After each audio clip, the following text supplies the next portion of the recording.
En prenant 4 livres par mois, comme c'était, non pas l'obligation, mais enfin c'était souhaitable, j'ai enrichi ma bibliothèque. Et j'ai enrichi mon esprit en même temps. Les abonnements. Ça, c'était les premiers et c'était il y a 50 ans. Au départ, l'idée est simple. Une carte d'abonnement vous donne le droit de recevoir un catalogue. Nous avons un catalogue qui comprend du classique, du jazz, de la musique pop, des chansons. Aujourd'hui, on s'abonne toujours pour écouter de la musique, mais plutôt à des plateformes. Mais notre vie, elle tourne autour des abonnements. On s'abonne pour regarder des films, pour prendre les transports en commun, ou alors pour notre téléphone, on s'abonne absolument à tout. Mais est-ce que vous vous êtes déjà demandé si vous en avez vraiment besoin? Je sais pas. C'est un peu difficile. Alors la folie des forfaits, c'est aussi lié à la dématérialisation. Aujourd'hui, 76% des Français jugent que l'utilisation d'un objet est plus importante que sa possession. C'est avec le renouvellement des générations, vraiment ce détachement de l'objet. C'est vraiment une demande des consommateurs de plus vouloir des biens matériels. Et derrière, c'est tiré quand même par l'écologie, où tout le monde a compris que ça ne sert à rien de posséder beaucoup de choses.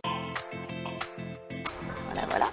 Que si je ne prends pas d'abonnement, eh bien je ne vais pas au spectacle parce que j'oublie toujours les dates prévues.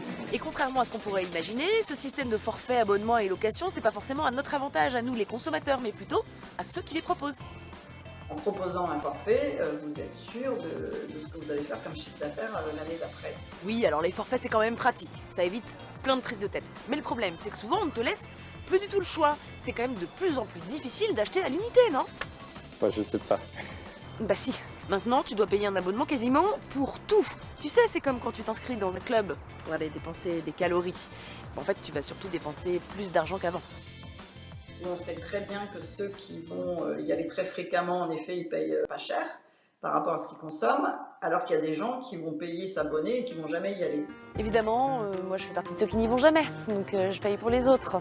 Le poids des dépenses qui sont engagées comme ça, sur lesquelles on ne peut pas revenir, sont très fortes, de plus en plus fortes, et qui font qu'on ne peut pas avoir individuellement des accidents de la vie. C'est-à-dire que si tout d'un coup vous êtes au chômage, eh bien vous êtes pris dans ces modèles économiques et vous avez du mal à vous en sortir. Et finalement, tout ce qu'on appelle ces dépenses contraintes, elles pèsent de plus en plus. Et au-delà, du coup, de tous ces abonnements qui ne sont pas indispensables à notre bien-être, il y a aussi des effets pervers, comme l'addiction aux séries télé par exemple. Et oui, je sais de quoi je parle.